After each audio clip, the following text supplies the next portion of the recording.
We mentioned two causes of dizziness, BPPV and now stroke.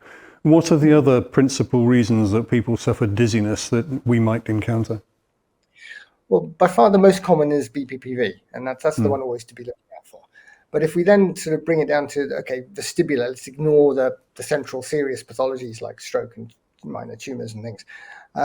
So we're looking then at anything which is going to trigger what we call a hypofunction or a unilateral hypofunction. So where one side is weaker than the other side.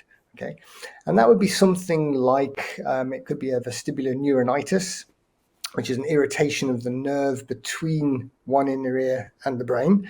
And so the signals are not getting into the brain on one side. But it could also be, classic labyrinthitis, where you get infection of the whole inner ear and you lose hearing as well.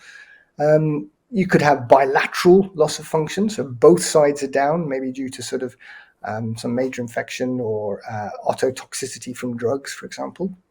You can have conditions called Meniere's disease, which is less common, probably only about 5% or so.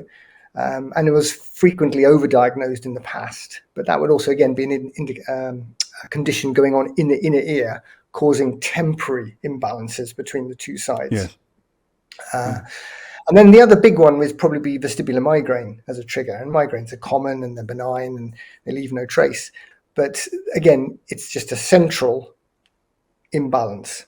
So one side of the brain fires away, causing imbalance within the balance system.